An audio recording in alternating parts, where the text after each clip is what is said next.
Good morning. Looks like we have a good group of folks entering the room here. We're so happy to have this level of attendance. As people enter the room, just know that this meeting is being recorded and your cameras and mics are automatically shut off. So no need to make adjustments.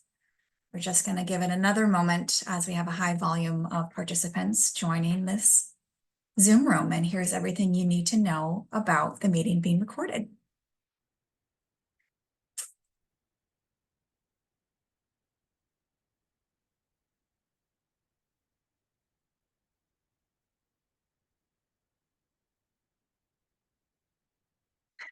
All right. Good morning, everyone. I think we are good to get started. I'm going to kick us off here. Good morning. Thank you so much for being here with us on this summer Tuesday morning. It's toasty out there. Hopefully you're in a nice, cool place for this discussion. My name is Julia Wallers, and I'm the Assistant Director of Transportation here at MAPC, the Metropolitan Area Planning Council. And it is my great honor to welcome you to this virtual space for what promises to be a dynamic, engaging, and yes, inspiring event about a topic that is no doubt front and center in many of our minds these days, the MBTA. To be clear, the issues we're discussing today are cross-cutting and applicable to more than just our regional transit agency, and even to more than public transit itself. But it's not the MBTA, but it's the MBTA and what's commonly referred to as its fiscal cliff that we want to hone in on. And we are so fortunate to have three of the most knowledgeable and insightful individuals in the region to help us do that today. For those less familiar, MAPC is the regional planning agency, you can maybe go back to the last slide, for 101 cities and towns that are home to 3.4 million people in the greater Boston region, providing everything from research studies to publications and master plans to grants assistance. We are governed by you, that is representatives from each city and town in our region, as well as the gubernatorial appointees and designees of major public agencies. Our work is guided by a roadmap called MetroCommon 2050, which is a land use and policy plan that was created and vetted by the people of this region to offer actionable recommendations and useful research and tools to help us meet our biggest challenges together, from housing to transportation to racial inequity and climate change. And while we know that neither of those challenges exist in isolation, it is transportation that will turn our focus towards today, with a keen emphasis on the root causes of that chronic funding shortfall and state of repair backlog, and the implications that this will have and is already having on both existing service and transformational projects that we need to meet our climate and equity goals.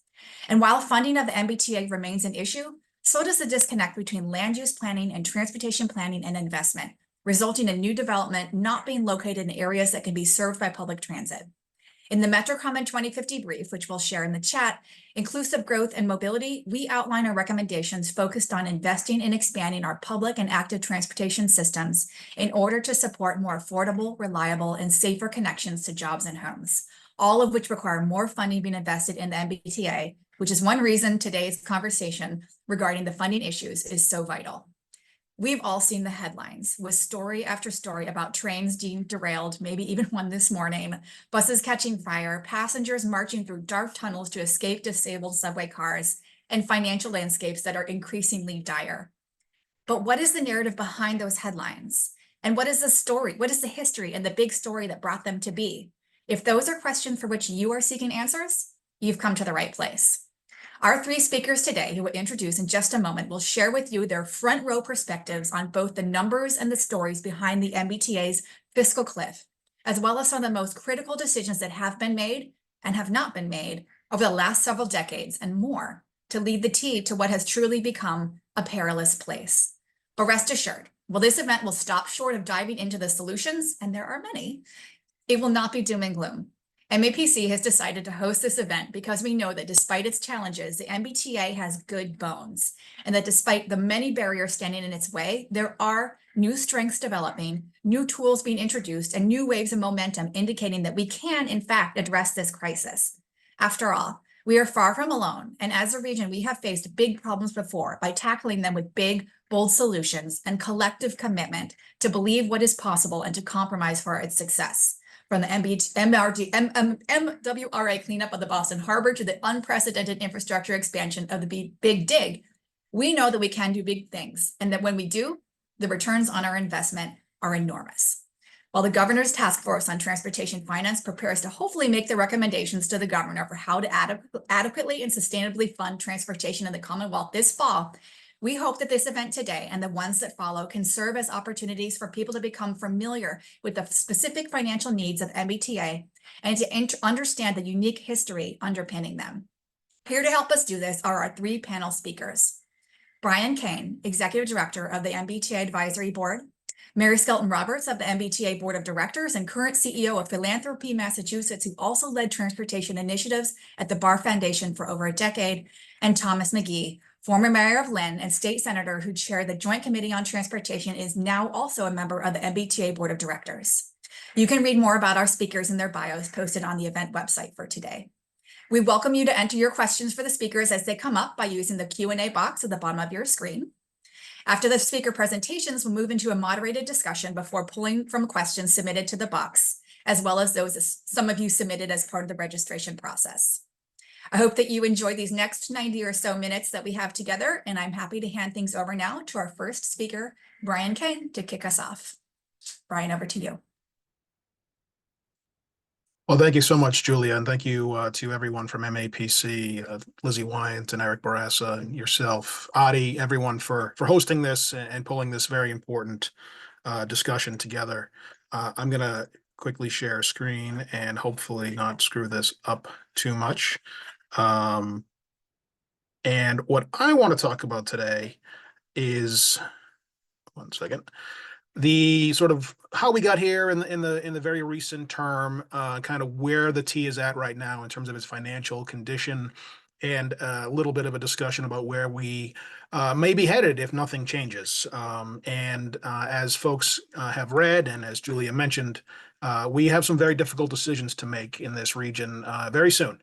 The MBTA will need to come up with its next budget for fiscal 26 really around next April. And if we don't have anything in place by then, the process for service cuts will have to begin. And I'm pretty sure that's something that nobody would like us to have to see. So briefly, quickly, how is the T funded? Well, it's complicated, I think it's fair to say. So the big takeaways from this are that the T gets a dedicated portion of all of the sales tax collected statewide. That does not flow through the legislature. That flows directly to the MBTA, and because of that, the T can do things like borrow against it. It's guaranteed about $1.13 billion a year, plus 3%, and that plus 3% is actually really important. It's a lot greater than it has been in the past. They also get assessments from the 178 cities and towns that I work for. Those are about 193 million in fiscal 25. And then whatever they can get from the state and the federal governments, which are substantial, as well as what they can generate on their own, fares and what we call own source revenue. The important thing to note about fares is that in 2019, right before the pandemic, the T was having a record year for ridership. Ridership had never really been higher. In fact, I think December of 2019 was the highest ridership month ever recorded in modern times. And then the pandemic hit and everything changed. Fare revenue went from about $700 million a year in 2019 to about $400 million a year this year. And I think that really helps explain part of the reason why the T is in the situation that it's in. So where does that money go, and what does that money consist of? Well, I mentioned the revenue. So you can see here, sales tax is by far the biggest proportion of the revenue that they get, well over 1.46 billion for fiscal 25.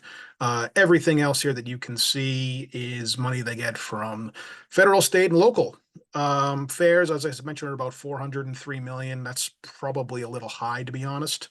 The state appropriation is actually up this year significantly, and we're very appreciative of that. It's about 314 million. A lot of that has to do, and again, I should note, that's what's in the governor's budget. That's not necessarily what the final appropriation will be once the legislature finishes its work. But a lot of that goes towards other important initiatives that the T is trying to get done, like low-income fares. And then if you look on the right, you can sort of see where the money is spent. Obviously, the labor intensive nature of providing public transportation means that wages and employee costs are their biggest area of expense. The commuter rail contract is separate. That's about 19% of total spending. Important to note, the commuter rail employees are not employees of the MBTA. They're actually employed by a private contractor, and you can see the rest of it.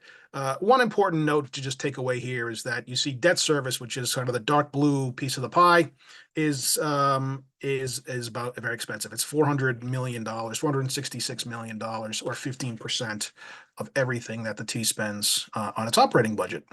The T is the only large public transportation provider in the nation that does not have a revenue source for its capital needs. That means that everything that it borrows, it has to pay back from its operating budget. And this chart here sort of shows what that's supposed to look like over the next decade. So the red on this chart represents money that the T borrows from itself. That is about $600 million a year, and the plan is for the T to do that forever.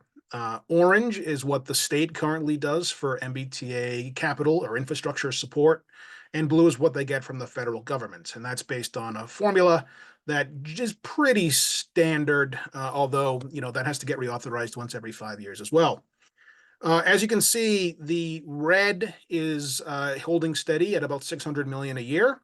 State infrastructure support for the MBTA ends in fiscal 29, according to the current way that things are going. State support has generally been earmarked for expansion projects, and a lot of that orange bar, the money is going to things like South Coast Rail, finishing up the Green Line extension, procuring new red and orange line cars, and things like that. It doesn't tend to go to general maintenance. So as you can see, after fiscal 30, the T projects to spend a little over $1 billion a year in total infrastructure or capital support. And as I'll show you later on, that number is definitely way too low. So how do we get here? The most important thing to note is that the reason we're sort of here today is in the year 2000, a piece of legislation called forward funding was passed by the legislature. And at the time, this was supposed to be the thing that would fix the T once and for all. And the benefit of this was that it gave the T a dedicated revenue source based on state sales tax. And as you can see from the blue chart, state sales tax grew by an average of 6.5% per year, every year, throughout the 1990s. And this was gangbusters. This was probably the best performing revenue source that the state had. And what they decided to do was give a piece of it to the T, so that, as I said in the beginning, that money would not flow through the state, would not flow through appropriation, but would go directly to the T.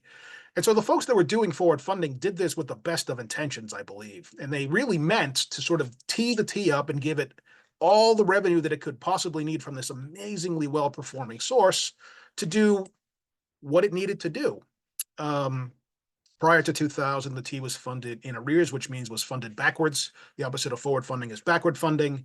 And it was really a budget buster for the state. And so this was really done by the state to give the T a well-performing revenue source, as well as get the state budget sort of more fixed in terms of what its expenses were. And the plan, as you can see from this blue chart, which is produced by the T, was that sales tax would continue to grow by about 6.5% per year. There were some folks that thought it would grow by 8.5% per year. And it might have. Things changed, however, around 2001. 9/11 took place, the dot-com boom, balloon kind of popped. And what happened over the course of the first decade of this century is that sales tax actually grew by only about 2.3%. And the difference between the high and the low of what the T sort of expected on the high end, which at the 8%, 8.5%, and the low end at the 6.5% is between $9 and $16 billion. And that's money that the T sort of would have had sales tax grown as it had grown for the decade prior. However, that was not the case. The other important thing to note here is that with forward funding, the T was given this amazingly well-performing revenue source, but it was also given a bunch of debt. And I want to just talk about this real quick because there's been a lot of confusion around this. And this is a complicated slide. So if you go to the top left, kind of the green box there, 1965 to 2020. The MBTA, as we know it, was created in 1965, growing out of several iterations of previous public and private ownership. From 1965 to forward funding's passage in the year 2000, the T borrowed money every year to sort of do what it needed to do, buy subway trains and fix things like that, buy commuter rail cars, acquire commuter rail right-of-way. And that was about $3.3 billion in the year 2020. Now, prior to 2020, as I mentioned, the state paid the T's expenses that it couldn't pay. So the fact that there was that the T had this debt really didn't matter because the state was going to pay it if the T couldn't pay it. So T borrowing and state borrowing, for large part, were the same thing. 2000 comes, forward funding is passed. Now the T is given this amazing revenue source, but they're also told you have to pay your own bills. We're not going to pay your bills anymore, what you can't afford. Live within your means. So, by the way, here's $3.3 billion that we've been helping you pay for the past 40 years. Now you're on 35 years. Now you're on deck and you have to pay it. Part of that prior obligation debt, well, excuse me, not part of that prior obligation debt. Prior to 2000, in 1991, again, the Big Dig began. It's a project that Julia mentioned, incredibly transformational for Boston, did amazing things. The T, as part of that, borrowed about $1.7 billion. Now, the money the T borrowed didn't go to pay for concrete and tunnels or lane miles. It went to pay for transit-related projects that the T was required to do as part of the permitting for the Big Dig. And I actually have a list of those projects later on in the deck if we want to see it. But the important thing here to note is that when the state agreed for the T to borrow this money and do these projects, the state and the T were basically one entity being funded from the same source, right? So if the state agreed for the T to do these initiatives and pay for these projects, and it was really the state doing the same thing. However, in 2000, with forward funding, the state folks took this amount of debt that was technically T debt and also gave it to the T. So that's 3.3 plus 1.7, $5 billion. So the T starts the year 2001 with this amazing revenue source that's projected to grow and grow and grow and grow. And it also then goes out and says, well, we have to put some money into our system because it's not up to snuff in terms of its state of good repair, old story. So it then borrowed another 1.85 billion to do things like start buying new Blue Line cars and start fixing up tunnels and start buying new commuter rail cars, et cetera, et cetera. So once the year 2001 turns to 2002, the T finds itself with about $6.85 billion in debt. And again, this is money that once upon a time, the state would have been helping the T paid for. But at this point, they have this amazing revenue source. So having all this debt on paper wouldn't be a problem. However, as I mentioned earlier, sales tax stopped growing right around the end of 2001, just as the T went out and started having to service all of this additional debt. And so as you can see from this chart, T debt has really only grown since forward funding and prior to that in the 1990s. And it will continue to grow because things are not going to get cheaper. And as I mentioned earlier, the plan is to borrow $600 million a year, every year, forever. So forward funding is the law. The T has all this debt. It's starting to see that its revenue sources are not performing as it expected, and it's got to make some tough decisions. And this is what I sort of call the austerity years. And one of the things that I think all of us are aware of has happened over the last 20 years is there have been a bunch of fare increases. This is some great work that Susanna Bongmi did, and I'm very grateful to her for letting me borrow this chart. But it's really telling. In the 1990s, there was one fare increase. In the first decade of this century, 3, and in the next decade, 4. Cash fares tripled between 99 and 19. And I think this is really one of the results of forward funding. As the T subsidy sources stopped growing and as expenses continue to increase, it kept going back to its riders more and more often to get more and more money from them to pay its bills. Now, the legislature throughout this time was not sitting on its hands doing nothing. The legislature has attempted to intervene multiple times to try and shore up the T and fix the problem. And there's a list of them here. Some of them, I would argue, were very successful. Others of them were very unsuccessful. The whole notion that we could somehow reform our way out of this, I think, has been shown to have been a failure. Transportation reform in 2009, we were promised $6.5 billion in savings over 20 years. The actual amount that they could account for is 124 million. And after the first year, they stopped even trying to estimate because they knew it really wasn't there. But whenever administrations have asked the legislature for support, I think it's really important to say this and note this, the legislature has responded and given them money, given the T money, but they only tend to give the T the money that the administrations ask for, right? So we see here 2010, very hard vote by members of the General Court to raise the sales tax statewide at a time when the economy was not doing too great here in the Commonwealth. 2014, again, very hard vote to raise the gas tax by 3 cents. Voters ended up overturning the indexing piece of that. That's another story. But the point is, the T has been given additional sources when administrations that it works for have asked for it. 2023, same thing with the safety initiatives that we've all heard about, the need for additional money. The T starts getting an additional $187 million a year. So really important to note that the legislature and the administrations have made attempts to fix the T, to solve its financial problems. I would argue that those attempts have to be a little bit different in the future. It's not really just a question of sort of throwing money at the T. We have to give them the right kind of money and change its structure to make it actually work the way it needs to work. But I do want to give credit to the folks over the years who have tried to fix this. And I know there have been multiple study groups and blue ribbon commissions and et cetera, et cetera. I'm on one right now that have been looking at this, and it's not easy. If this were easy, it would have been done 15 years ago, 20 years ago, 3 or 4 times over by now. This is probably one of the hardest issues that state government faces and that all state governments face across the nation. So we are today. T was born broke, and it remains broke. Had the sales tax grown by even 3% or 6.5% or 8.5% as was projected, it would have had plenty of money to pay its costs.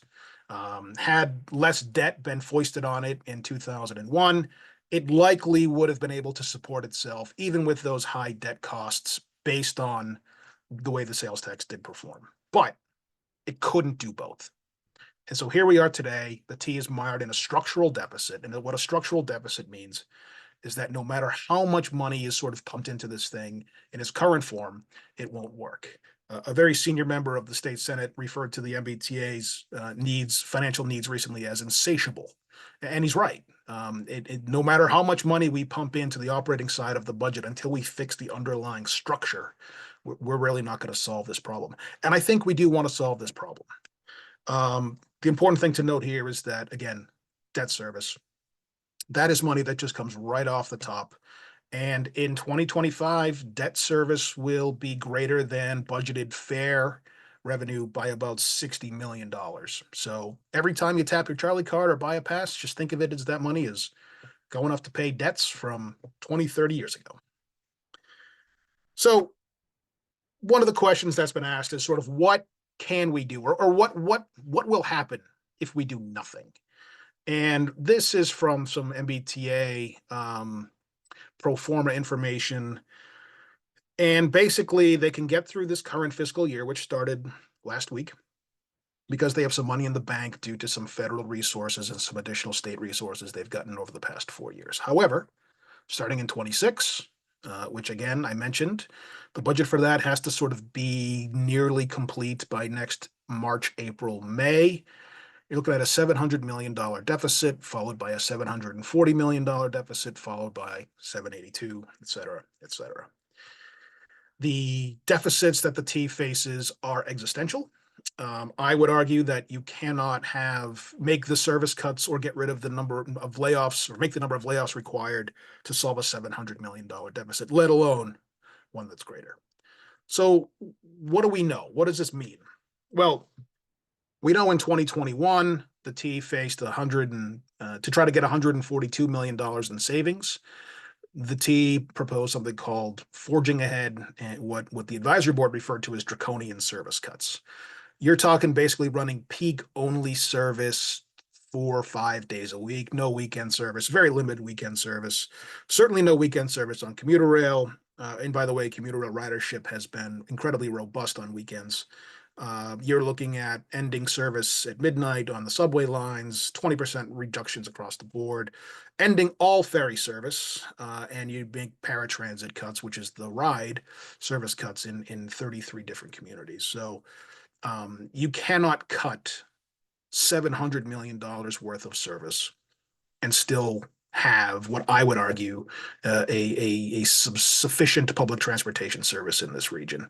And we cannot cut 5 times more than what is put sort of on this screen and really have any semblance of a public transportation system left. So one of the things that comes up a lot is sort of, well, what's the T been spending its money on? And I mentioned earlier that most of its costs go to employees because this is a very labor intensive, expensive industry to work on. We know what happens with austerity. So throughout the 1990, throughout the first decade of the century, the second decade, we've had different administrations come in and say things like, you need to do reform before revenue, or you need to only raise money from own source revenue and fare increases. And the T has responded to the law and it's done that. One thing to note, 2018, fiscal 18, this is actually when I left working at the T. It was the sort of historical budgeted low. There was 5,600 employees. And I can tell you that's too few to run the service that we were running. And remember, in 2019, we had robust record ridership, which is also, by the way, the year in 2019 that the initial safety report, this is the LaHood report, was issued, sort of starting to sound the alarm that the system as it was currently being operated was probably unsafe. And in fairness, hiring did increase. Then the pandemic hit, and other things happened. 2023, the FTA came in, the Federal Transit Administration came in and basically said the system cannot be operated with the headcount. You see the quote there. This is the closest thing that I've seen in bureaucratic speak to a screaming alarm bell. You know, not commensurate with the demand for human resources is bureaucratic speak for you don't have enough people. And that was obviously true. And in fairness, the legislature has responded and the administration has responded to giving the T additional resources.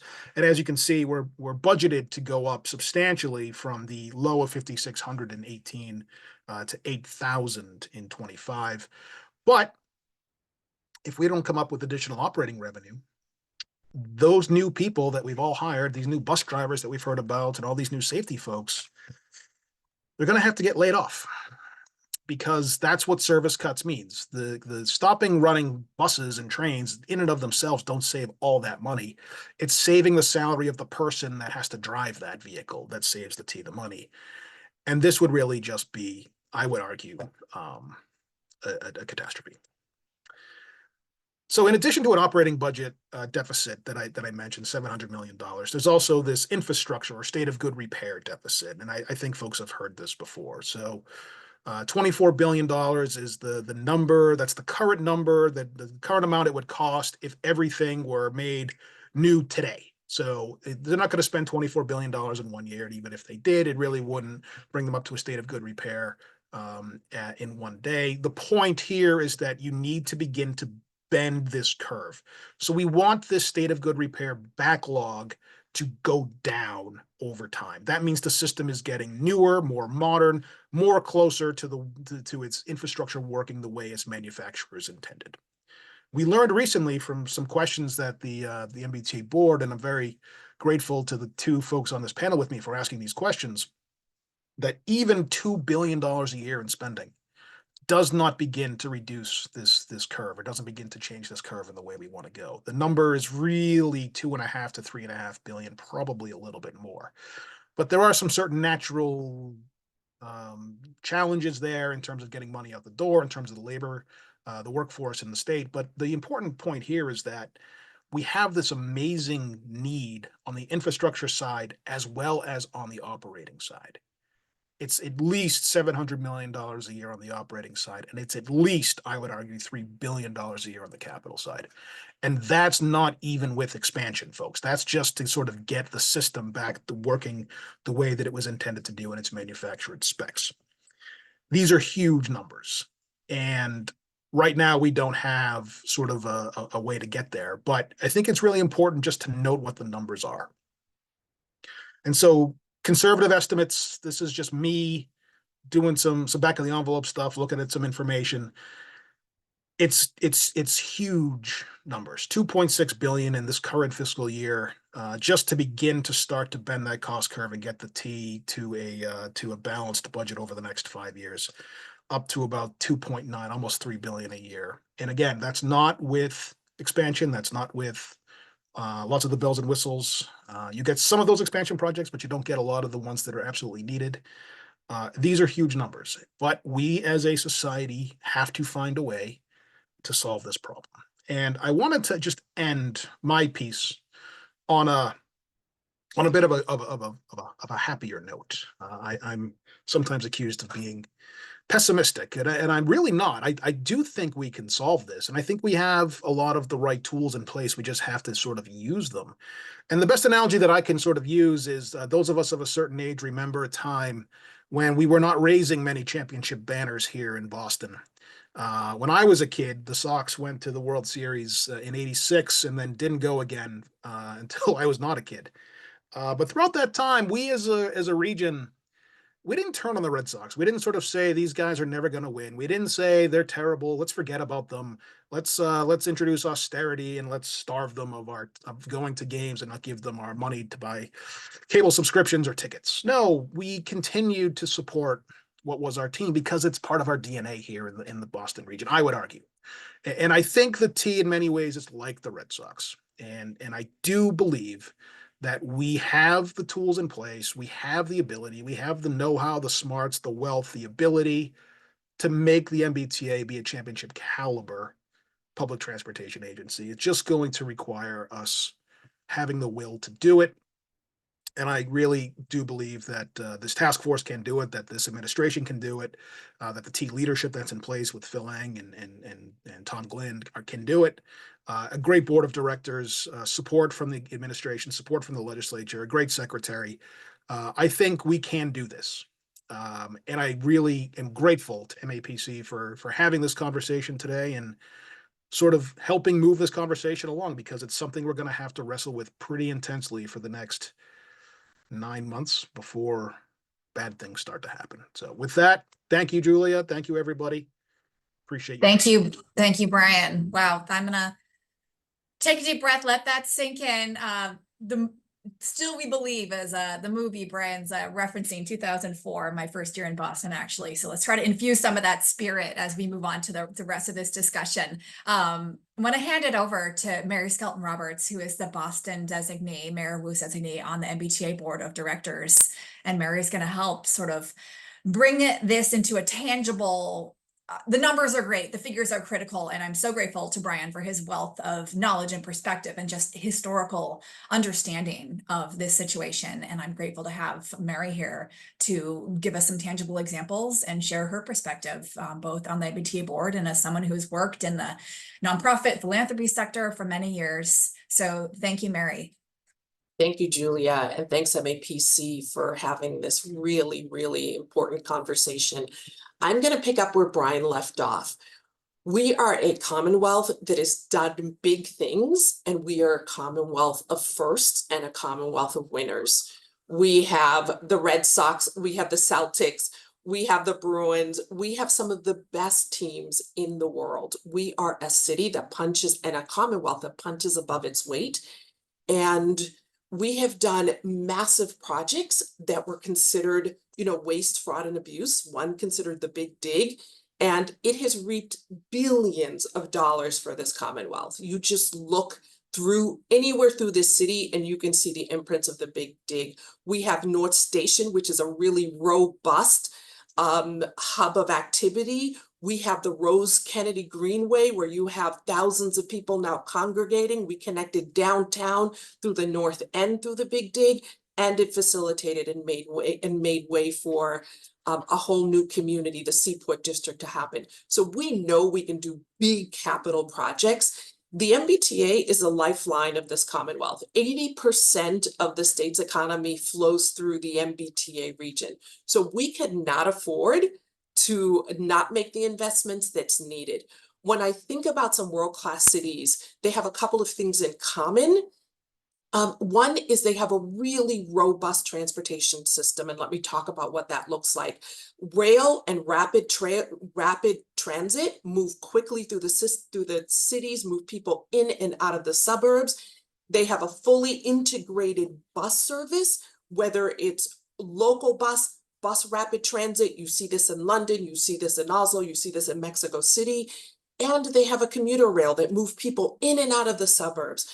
You see this in Japan, you see this in Seoul, you see this in other parts of the country. And what they have is a system that's fully integrated. You have one mode of payment, so people are not trying to figure out how to pay for, different modes. You're looking at electrification, so people are very interested in reducing emissions. And you have transportation, you have a vision that is committed to making transportation the primary mode. And that is what I think we need here in Massachusetts. So when I think about the goals we're trying to accomplish as a Commonwealth, we want to have accessibility. We want people to be able to have access to jobs, to housing, to opportunity. We want equity, ensuring that people, regardless of where they live and regardless of their income, that they can thrive in this Commonwealth. And we also have a climate problem. We need to be reducing emissions. And we cannot do that without thinking about our public transit system.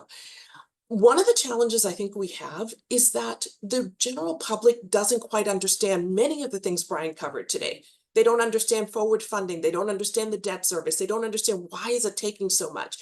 And what often when we talk about our public transit system, we talk about waste, fraud, and abuse. Let me just say, as someone who sits on the MBTA board, that is not what's happening on the transit system. We often don't talk enough about what's needed to make the system work and what are the things that are working already.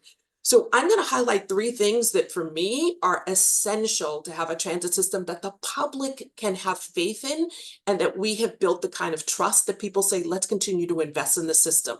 Number 1 is we need super amazing, fabulous leadership and management. And we have that at Phil Lang. Phil Lang is a leader that knows what needs to be done. He commits to getting things done, and he creates the culture and a team within the MBTA that delivers on its promises. So we have the leadership and the management in place. Number 2 is you have to have a fully staffed organization. For many, many years, the MBTA was understaffed, and we're not talking 100 people, we're talking in the thousands. Since 2023, the MBTA, I think, has hired, I believe it's like 1,900 people. And so you now have an organization that's fully staffed, ready to go, and they can deliver on the projects that are part of the SIP and the other transportation programs. But even more important than that, for the first time in 15 years, since 2009, the MBTA has completed all of its bargaining agreements. So all 28 unions, 16 contracts are all current, and they will be for the next 4 years. And what that means is you have a labor force that's ready to work. You've improved morale because you have actually said to the folks that are running the trains, operating the system, scheduling the buses, we care about you. We're going to pay you a reasonable living wage and make those wages competitive. And so you have leadership, workforce. And the third thing that you have is a level of transparency that helps the public know that their dollars are being spent well. Let me give you some examples of what that looks like. The MBTA has completed many of its rail track improvements. They've reduced their slow zones. They've done station improvements throughout the system, you name it, orange line, blue line, red line. They've purchased the cars. They've renegotiated those contracts so that we're getting the cars on time. So the MBTA is actually putting together both the infrastructure and they're telling the public when we have a delay, when something's not working, when the green line tracks don't work. Here's what the MBTA is committing to getting them fixed, getting them done in a timely fashion and communicating this to the public. So from my perspective, as I sit there on the MBTA board, I'm like, we have the right leadership in place, we have a staff, and we have the level of transparency that's needed. So far, we have throughout the MBTA system, we have 191 speed restrictions that have been lifted. I'm sorry, there were 191, 107 have been lifted. So again, you're seeing the progress that's happening. That's resulted in people gaining about 25 minutes of time back. We've had the Fast 14 that was done under the previous administration, but you have an administration that fixed 14 bridges in a matter of weeks and won a national award. And I think part of what we need to do more is tell the story of the good things that we're doing and the improvements that we're making and how it's having an impact on the quality of life for people. Because those conversations and that level of transparency, it's what's going to give the general public a sense of this is working. We have the right leadership, we have management that's committed, and we have an MBTA that's being transparent. From a governance perspective, I feel like Tom McGee, Tom Glynn, the other MBTA board members are asking the right questions and really hoping to create the level of accountability. Without a clear transportation vision, what do we want our transportation system to do? What do we want it to deliver and for whom? It is unclear that we're going to get there. So I think we need to have a big transportation vision, not be afraid to put it out there, not be afraid to say it's going to take 2.3, 2.5 billion a year to get us to that vision. It's going to take us thinking about this debt service to get us to that vision. And if we're bold enough to list the vision, we end up getting these huge transformative projects. We get the bus redesign. So we get a bus system that connects through all the Commonwealth, including the Regional Transit Authority. We get the Blue Red Line connector. Imagine if we could get from Boston to Springfield in 30 minutes on a commuter rail. We end up getting these transformative projects that change not just public transit, but change the quality of life for the Commonwealth, helps improve climate outcomes. And so when we talk about having a $24 billion state of good repair needing, that's what it's going to take to bring the system up to good repair. I think it's important to say, well, what happens when we do that? How do people experience the change that they want to see? What are the projects that we get? You know, we could get commuter rail, robust commuter rail, regional rail. The whole bus redesign network carries 400,000 people, right? It covers 10 municipalities, 400,000 people. We get, again, these initiatives that really begin to change the Commonwealth so that at the end of the day, not only do we punch above our weight, but what we've demonstrated is that we are a city that our transportation system, we get the transportation system that's great to ride, provides a dignity to the people, and that it's the one that we deserve given the kind of Commonwealth that we are and we strive to be. I want to leave us with a couple of other things. MassInc did a poll several weeks ago, and they showed it to us at the MBTA board meeting. And what they demonstrated is that when you talk to the general public, most people do not understand what has caused the problem with the transit system, how it needs to be fixed, and again, what we get by fixing it. And I think that all of us need to do a much better job of saying, here is what's working, here's what the system can and should be delivering, and here's what you're going to get as a result of the investment we're going to get. We need to do much more communicating to the general public, using the political capital that all of us have, and this administration has definitely have, to push and ask, to Brian's point, ask for more resources. And at the end of the day, paint the picture for the public. Never forget to show them what they can get by making the kinds of investments, for example, that we made in the Big Dig. We've demonstrated we can do the work. Now we have to be clear about what is the vision and what we're going to ask for. And again, continue the transparency so that the public, and more importantly, the legislature who has to approve this, that they have the level of confidence that we will deliver and that the MBTA will deliver on its promise. So that's it for me, Julia. Thank you. Thank you so much, Mary. We're so thankful to have you here today and also to have you on the board at the MBTA. So thanks for those and thanks for bringing up the Mass Ink poll. That's one of the reasons we felt extra confident that the importance of doing this event is just telling this story and helping people to understand that there's so much more to this story than mismanagement or incompetence. That's really not what's going on here. So I'm thankful to you and Brian so far for making that real for folks, and happy to hand things over to Tom McGee, another board member for the MBTA who has both legislative perspective as well as perspective as a former municipal elected official, Mayor of Lynn, to give his perspective on why we have reason for hope and how and why we can do big things. So Tom, thanks for being here today. I'm going to hand it over to you. Thank you, Julia, and thank you to the 260 participants who decided on a hot mid-July day to be joining us today, because it's so important to them and it's important for all of us. So I want to thank Brian and Mary for laying out a little bit of the story. Excuse me. And I think that's the important part of what we can talk about a little bit today. It is a story, from what the cost is, from how we got here, where we go, and what it means for us both to take this on and meet the challenge, and what the consequences would continue to be if we don't really make this system work like a 21st century system we all want it to be. I just want to make a couple of points, and Brian really laid it out. I think, I guess we could just sit back, throw up our hands and say, how can we take this on?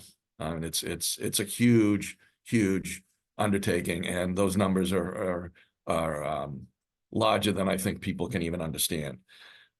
One piece I wanted to point to that I think Brian talked about a little bit, but the operating versus the capital, which I think is really important. We're the only agency in the country that has our capital, transit agency in the company that has our capital budget within our operating budget. So when we're looking at 500 million plus and continuing to grow to $600 or $700 million in terms of debt service on our capital, that is obviously a key piece of the challenge that the operating budget faces, as well as Brian laid out pretty well in terms of the sales tax and how that underperformed. And the debt service and the sales tax together really have got us to the point where the agency is looking at the fiscal cliff at this point. But you know, where have we been and what do we need to do to kind of talk about this, the lack of investment, the underinvestment? I looked at a couple of different things that I think if people haven't had a chance to either listen to or follow up some of the vision we've had in the past over the last, since the 1940s. I re-listened to the Big Dig podcast because I think that reflects on decades of having a large vision for what we could do in this region after highways had really carved a huge scar right through the city of Boston. Luckily, in the early 1970s, the additional roadways were stopped. We have not followed up in a big way to fill the gap of how we get around in this community. The Big Dig had a vision, worked hard with so many people over so many years, and I think it continues to get a bad rap. What did we get from the Big Dig? All you have to do is get off at North Station, and if you remember the elevated green line right next to the old Boston Garb, that decrepit subway system, not a lot of investment going on there. What was there and what's there today? Walk along that greenway, walk over to the Seaport District, see the vibrancy in the North End, and the idea that the Big Dig wasn't a transformative, unbelievable investment for our region that made Boston really an international city and worldwide recognition is missing what that kind of a vision, that kind of opportunity can create. It transformed our region, and it created well in excess of $3, $4, $5, $6 on the return if you ever were able to put those dollars together, which I know if you look at it, you can just make that, you just need to take that walk to understand it. And I also took a look at this story from the Boston Globe from 1947, a visionary plan for the MBTA's future. And it was reprinted in November of 2019. That was a expansion proposal prior to the Eisenhower highway program in the 1950s to expand the MBTA out into the suburbs in the region. And it really would, and if you look at that vision and what it would have meant going out to Needham, Reading, Woburn, Lynn, all across the region, having a rapid transit through Roxbury. That vision is continuing to be the vision we have today. And I think what we really need to do is think about what's our vision for a better future.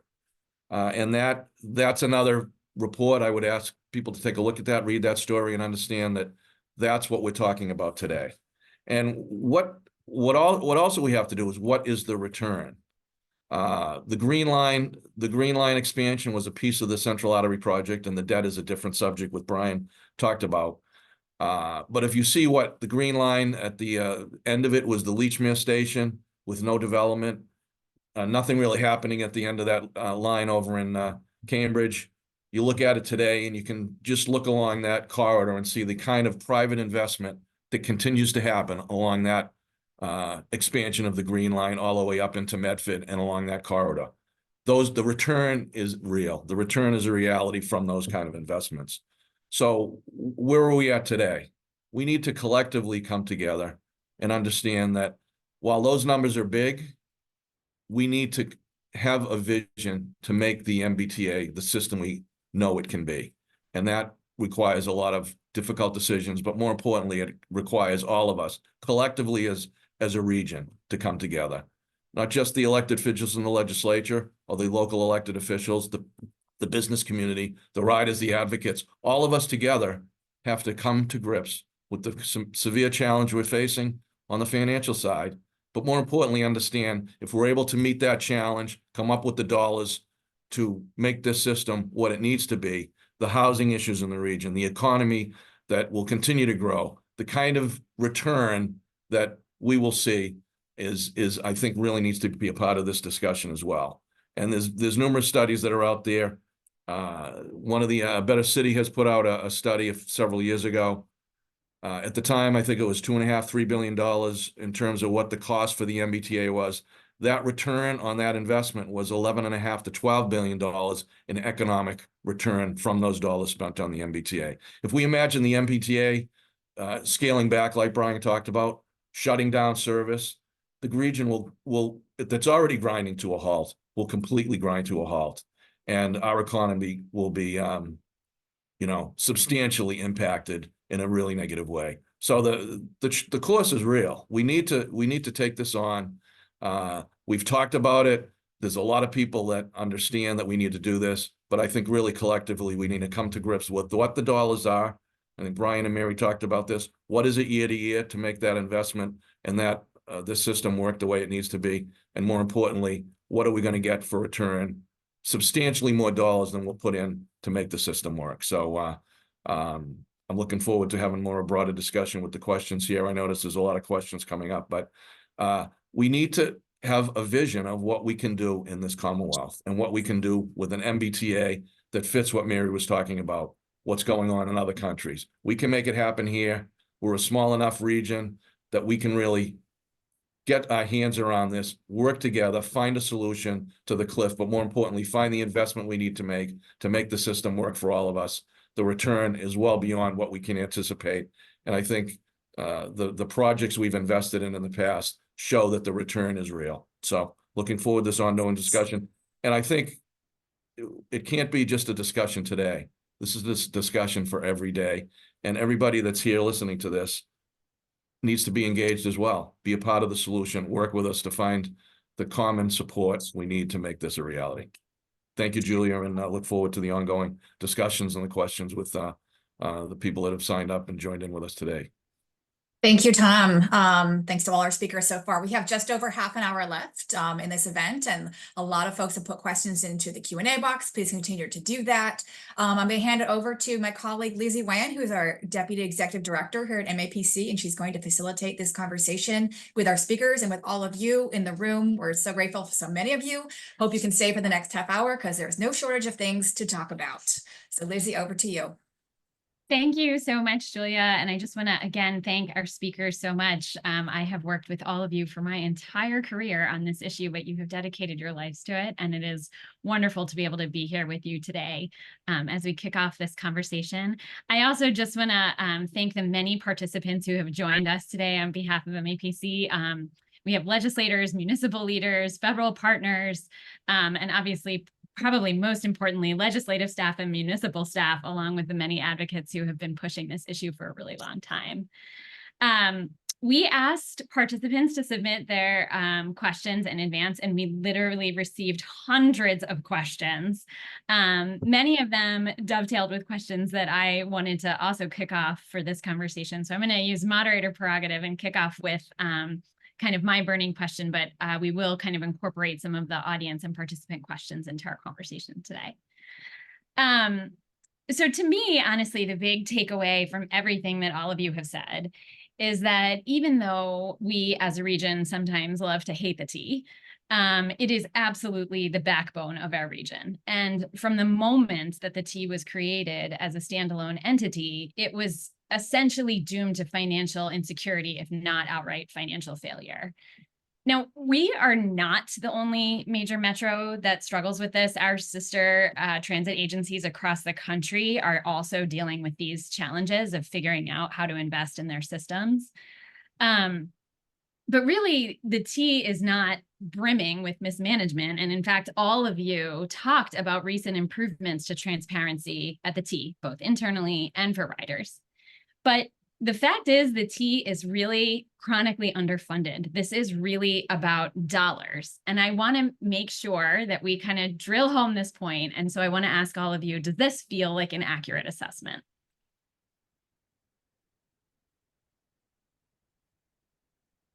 So Lizzie, I'll jump in. Yes. So I've actually been doing some research on sort of a lot of the historical stuff on this, and I'm looking this morning I was looking at Boston Globe archive stories from 1918, 1947, and it was the same story. It was underfunding. 1918, a group of private sector people were bought out and made very wealthy by the public sector buying out the assets. And at the time, had to be a fare increase and all this stuff. So none of this is new. The T has never been sort of right-footed in its creation or in its structures. But I think the good news here is that we know kind of what not to do anymore. And I think that leaves us with a fewer options. We've tried austerity. We've tried rhetoric before revenue. We've tried little bits here and there. We haven't really tried a massive investment in the system to give it what it needs. Maybe it's time to try that. Yeah, I want to chime in and say, not only do we need massive investments, but we need massive investments for the right projects. So thinking about, regional rail and expanding bus service, making sure that, we're connecting the entire Commonwealth and prioritizing those projects. We have a SIP, the 2025-29. We have $9.6 billion worth of projects, Arbor Way bus maintenance facility, Whitett layover. There are a lot of projects that can transform the Commonwealth. So I would say when we get the infusion of dollars, we really need to make sure we're prioritizing on those big investments that are going to make a difference. Just to follow up, and I think on the capital side as well, we have 9.6 billion in the current capital investment plan. We have over 11 billion that did not make the current plan. And those projects run across the board with so much support across the region. Money is definitely an issue. The other side is the staffing. Why did the system get to where it was, and in terms of infrastructure and lack of investment? You can't run an agency with 2,000 less employees than is necessary and not have consequences. So being able to fund the system in a way that has the staffing that's needed, obviously do it with the right leadership, which Philip Bang and his team have really brought a breath of fresh air into the agency and have really moved forward, particularly with the planning, the slow zone, the shutdowns, making big decisions to shut down, for a week or two areas of the system, and then seeing the results of that extensive work that gets done over that week or two period. So the dollars coming back into the system, bringing the staffing where it needs to be, and having a real investment on the capital side that makes real progress. So we're not just, pushing the investments down the road. We're getting real investments that are making progress on the state of good repair, and also focusing on as Mary said, the regional rail and the other expansion projects that will really be transformative for the region and create the kind of economy and housing, meet the housing needs that we face. So dollars clearly are what's challenging the system. Lizzie, Thank can I you. add something to that? Yeah, Because oftentimes I hear the argument, well, why should I pay for it? I don't use it. Mhm. And the reality is, even if you do not ride public transit, you benefit in accessibility to more housing, you benefit less congestion on the road, you benefit from a public health perspective, cleaner air, you benefit from a climate perspective, you benefit from an economy that's running smoothly because you have a transit system that helps feed the economy. So it's less about whether you use the system and more about that the system, the return on investment, whether you're a rider or not, is huge to the Commonwealth and to every resident. So I think it's important to highlight that as well. And just to follow up, Mary, excellent point. If you're driving the roads, you're never going to drive on the commuter rail and the subways. We're sitting in the second worst congestion in the country, top 5 or 10 in the world. We are impacted by our inability to get around in the region, and by making the investment in transit, everybody benefits, whether you're going to be using the system or not. I really appreciate those cross connections between housing and climate change and greenhouse gas emissions. I think all of those issues are the issues of our time, and we have to actually be taking them together. Obviously, that's a lot of our mission at MAPC. I wanted to ask a little bit about sort of, I think we're all sort of acknowledging this long culture of underinvestment, but many of you actually landed on this sort of hopeful place. What can we be doing to actually promote the changes that we know we need, with particularly, I think, a sometimes reticent or unwilling legislature, your time in the legislature aside, Tom, and then, recognizing that our local leaders, our municipal officials often don't actually have a say in how this system is run. What advice would you give folks who are listening?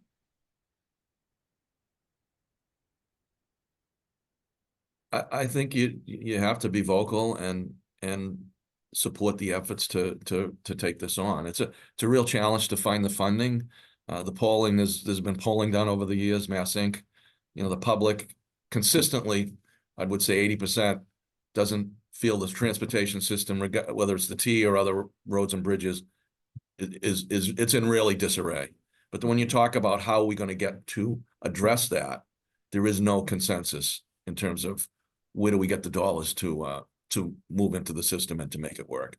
And as I said earlier, you need to understand that the return on the investment is substantially more, and we have to continue to talk about that. So I think, all of us here and collectively as a Commonwealth, we need to have a place we want to go and start to really articulate and advocate for it. And then understand that it's not going to be easy, that it does take a major investment, but the quality of life that we're going to provide by making the transportation system work will benefit all of us. And it really is a story. It's having the story, telling the story, and understanding that that it's worth it. Mary Brian, anything you want to add on this? So much, but I guess briefly, one of the things that I've learned recently is that, and you wouldn't necessarily think this was true, letters and phone calls and emails to your state rep and state senator really matter. Oftentimes when it comes down to wondering what amendments to support or what bills to support, they will do a very simple tally, and it really matters. So get to know your state rep and state senator's contact information, and contact them. Tell them that this is important to you and that you want to see it get fixed. And just to follow up on that, Brian, the whole big story, there's one piece of it that the only part of 95 that was halted during the building the interstate highways was in Boston, because it was going to cut through the core of the community, and people finally stood up and said no. And in 1970 or 71, Governor Sargent finally put the end to that project. And it was activists and advocates who understood the severe damage that was going to provide. In a positive way, being active and understanding what we can do to make our region better by making the investments in transportation, will make a difference. And being able to be vocal about that, it helps move the ball down the field. Absolutely. I also think there's so much apathy in politics right now where people sort of are frustrated and jaded. But the reality is Massachusetts is a pretty solid political system and we can make this work. And some of the conversation for us is what is the legacy that our political leaders want to leave in the Commonwealth? Where do they have an opportunity to have an imprint, whether it's on the local level or state level? And as residents, we have a responsibility to ask those questions and to ask our leaders to step up and do make those hard choices, but those choices result in a better Commonwealth for us. I appreciate your answers very much. I love a call to advocacy. I spent many long years working on these transportation campaigns, and sometimes we saw fewer calls about service cuts to the T, about other issues that didn't actually impact us as deeply. So I really appreciate that. I want to turn to some of the questions that we received in the chat and kind of compiling some of the questions that we got ahead of time. We've talked a lot today about state of good repair, which, that's our shorthand for fixing the system that we have in order to get to this better system. I think this is tricky for folks because it sort of feels like if we just fix the system we have, how can we get to that vision that Mary and Tom, you were really talking about? But we have to fix the system that we have. And I think that this is particularly true when we recognize that climate change is getting worse and that our transit system in particular is not resilient to climate change and some of the severe weather events that we're seeing all across the country.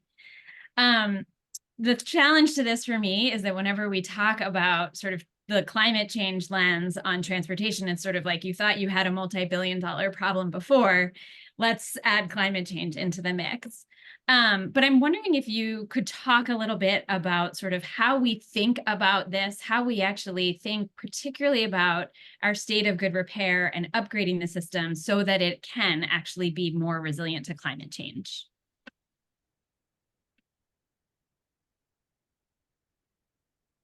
Brian, I'm guessing this question would be one that you would want to start talking about.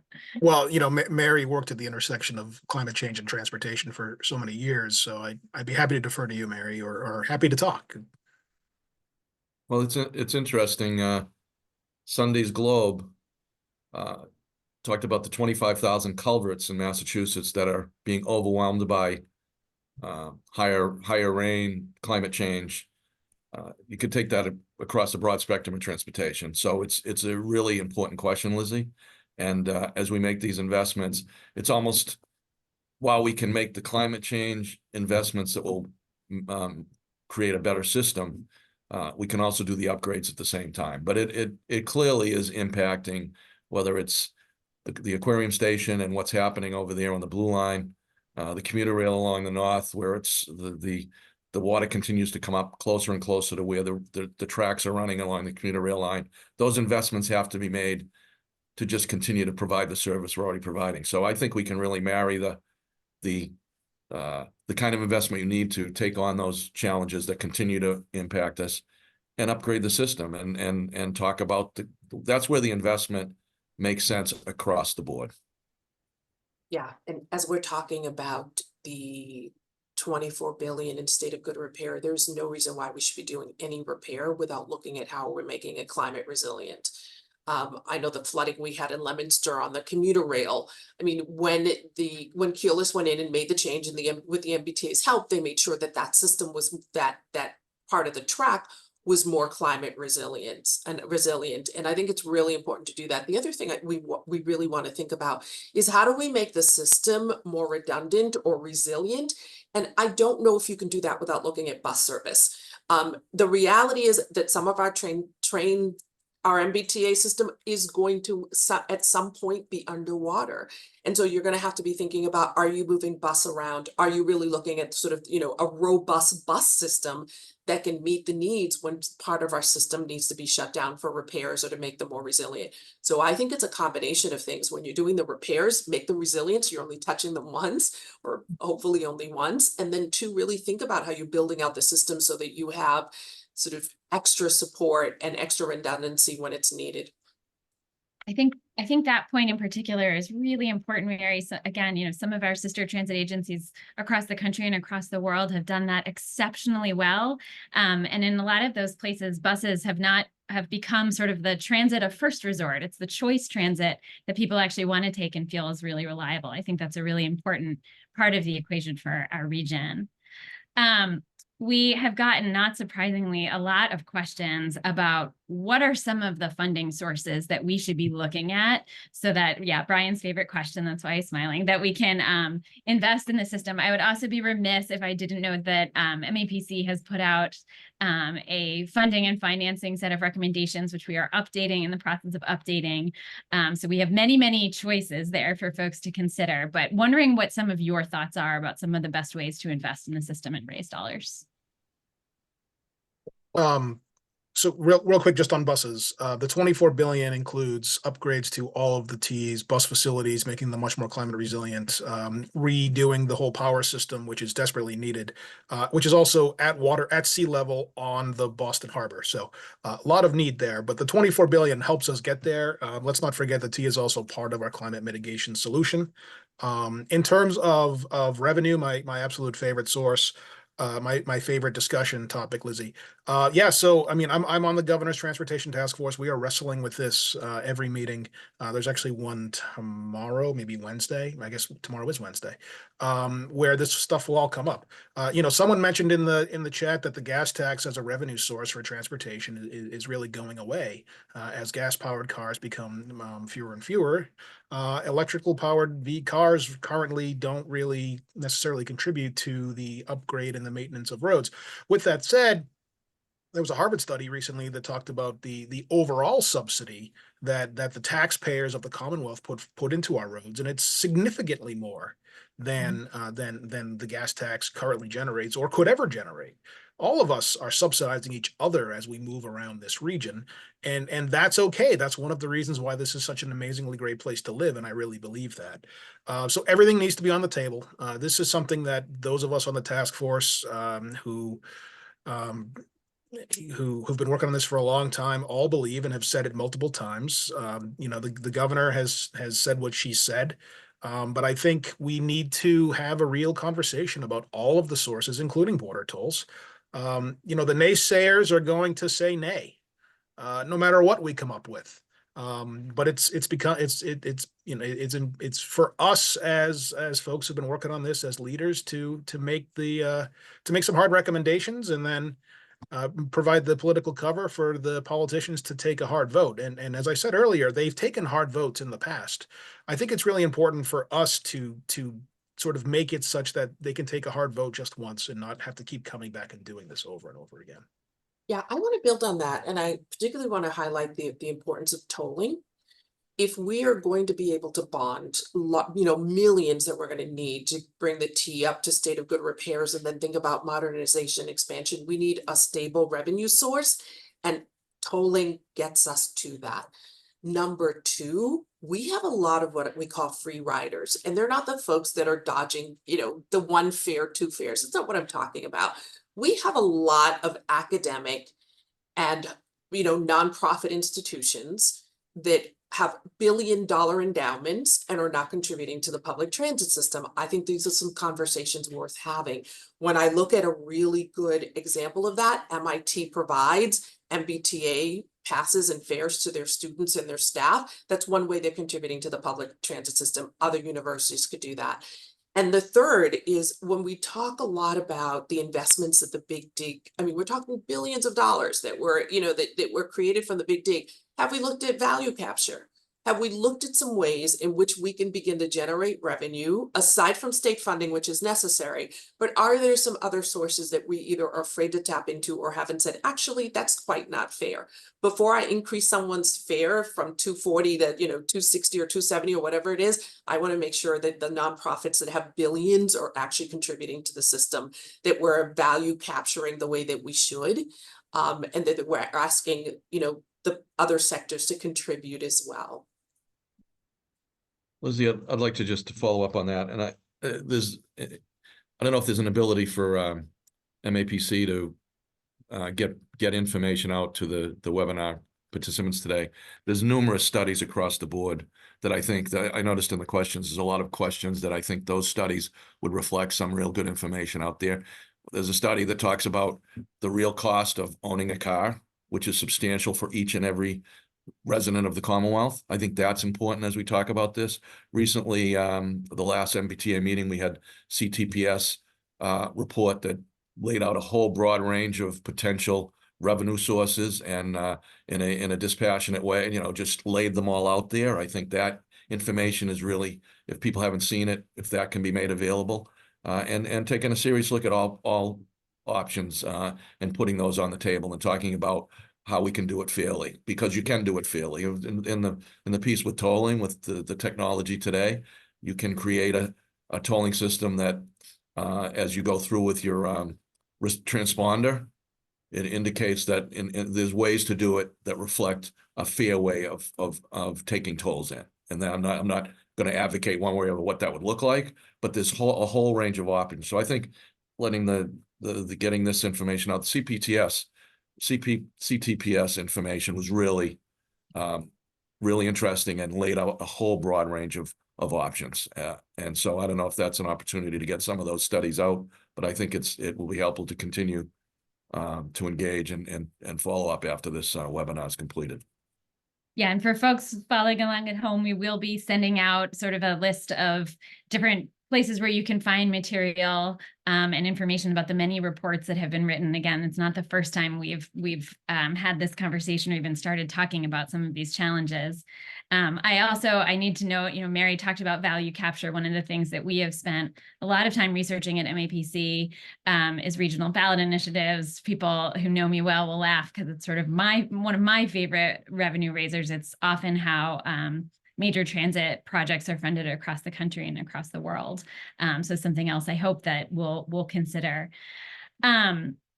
I want to just ask a little bit, and then I have sort of a couple quick hit questions for the very end. But we've had a lot of questions that we received before this from our participants about how we make our transportation system more just and equitable.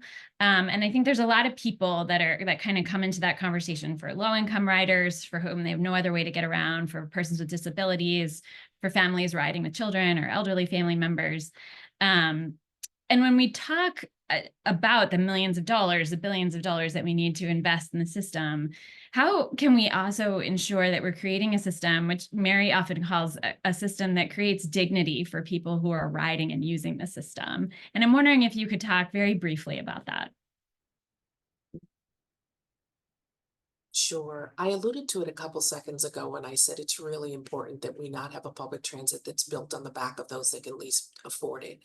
And so we need stable revenue sources, all of which we've, given examples throughout the last hour and a half. We need to make sure that we are tolling fairly or looking at land value capture, like looking at all the different models of revenue. And honestly, if we want to build a system that's 24th century, it has to be one that's, to your point, Lizzie, a first resort and not last. And so if we're expecting that we're going to continue to increase fares, particularly for those who can least afford it, we will have a transit system that meets the needs of no one. And so that cannot be the solution. Oftentimes we've advocating, I know we just did a low income fares, and I think it's going to cost 50 to 60 million.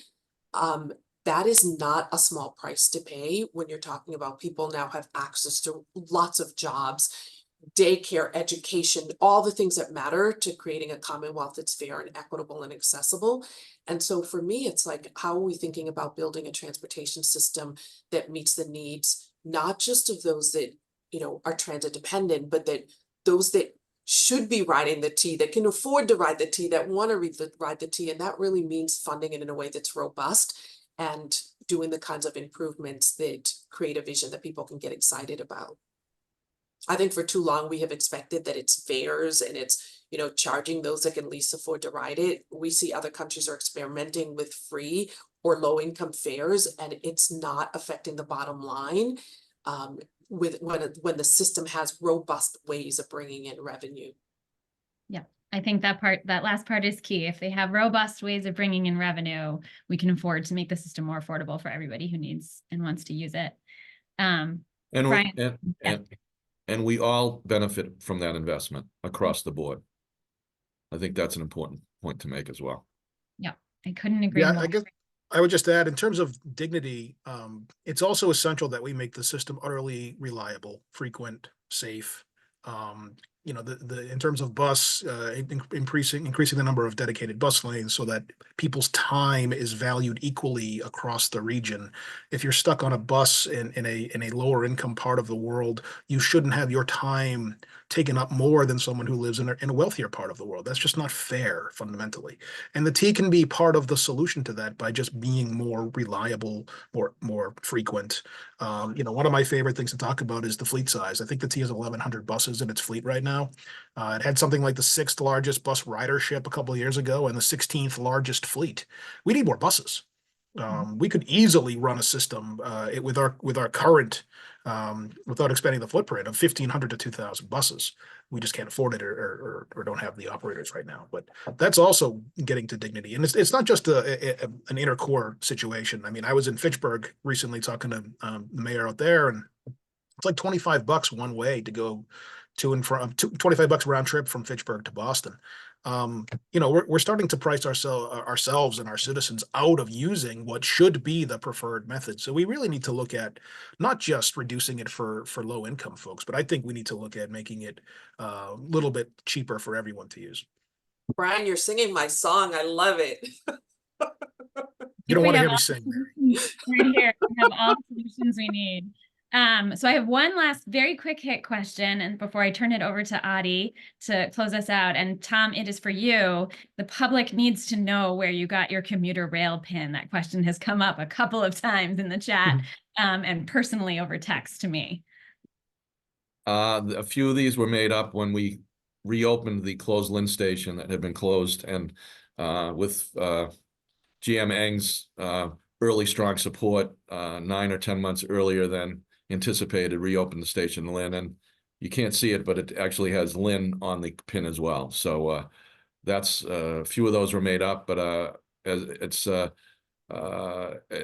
just reminds me of the Big Dig podcast when they opened the green line and they had all pins and the pins went immediately. Everyone was very happy to get a pin. So that tells you the passion that people have. And I just want to have one finishing point here. With the Sumner Tunnel closed, take advantage of the MBTA system while it's closed. The Blue Line's back up and running. I take it it's 20 minutes from Government Center to Wonderland, free service, ferry service from Lynn. The commuter rail is reduced fares. Don't sit in the traffic, and then get a feeling for what it means to be on transit. Now's the opportunity to take advantage of it, at least north of Boston. I love it. Thank you so much. Thanks to all of you for your time today. I'm going to turn it over to Adi to close us out with some thoughts and next steps. Great. Thank you so much, Lizzie. And thank you to all of our incredible panelists who joined us today, Brian Kane, Mary Skelton Roberts, and Tom McGee, really lending your perspectives to this really rich and robust conversation. And thanks to the over 250 of you who have joined this webinar today. Just incredible turnout, one of the biggest webinars MAPC has ever done. I think really indicates a hunger for all of you, not just to understand the depths of the challenges that we might be facing right now, but also this real hunger for solutions, as indicated in many of the questions that you submitted in advance and during this webinar as well. I know we didn't get into a ton of details about the solutions today. Today was really intended to lay a common framework for this conversation, really outlining the parameters of discussion so we can understand what the challenges are, to really lay the groundwork for that really critical conversation about how we fund our transportation system, not just for the MBTA, but statewide as well. I mean, there's lots of resources out this as well about this as well that we'll share as part of the follow-up here, and some next steps, what you can expect moving forward from us and our partners as well. This is a really hot button issue that affects all of us, and we hope that all of you will stay engaged as this conversation continues in the months and years to come. So I'm just in the immediate term, our friends and colleagues at Transportation for Massachusetts are hosting a webinar 2 weeks from tomorrow to really dig in on how other states are funding transportation. Minnesota and New York in particular have really made comprehensive investments in transportation at a statewide level, and we're hopeful that our Commonwealth will follow in their lead soon. So you can register for that webinar at t4ma.org. That will really, I think, build off this conversation today. We'll also, as indicated, follow up with a host of additional resources, including a recording of today's event. A lot of resources and reports have been mentioned before. This issue has been extensively studied. So we'll include some links to those previous reports on MBTA and transportation finance issues. I've shared a couple of those links in the chat already with some of MAPC's transportation finance recommendations from 2019, which we're in the process of updating, and we'll be including some new white papers as part of that as well, looking at the revenue potential of a few revenue streams like fees on transportation network companies, ride shares, fees on retail delivery services, and thinking about commercial parking taxes as well. So a lot of research that we've already done that we'll be building upon, so stay tuned for that in the coming weeks. I also shared the CTPS report on MBTA sources of community value for their operating budget that was recently presented to the MBTA board, another really recent and valuable contribution to this dialogue as well. So we'll be packaging that. We know that many of your questions we didn't get to today. We'll hopefully address some of your responses as part of that follow-up as well. And then we want to continue this conversation in the months ahead. As we mentioned, we're really thinking about how we might do an in-person event in the fall that really amplifies this call for solutions so that our legislature and administration in the 2025-26 legislative session that starts in January will be poised to take action and really fund not just the MBTA, but our statewide transportation system and network, and think about the integration of all these services as well that advances our climate change goals, that advances our equity goals, and delivers the kind of public transportation system that we need and deserve. So thanks again to all of you for joining this conversation today. We'll be sending up more resources as part of the follow-up emails. We'll have additional events, both in partnership with other organizations and our own initiatives as well. And we invite you to contact us as always with your thoughts and ideas. I think the questions that you all have submitted, again, are indicative of that hunger, and there's no shortage of great ideas out there. We need to come together and advocate for the solutions at scale. So once again, thanks to everyone for being part of this conversation, and we look forward to seeing you again soon. Thanks, everyone.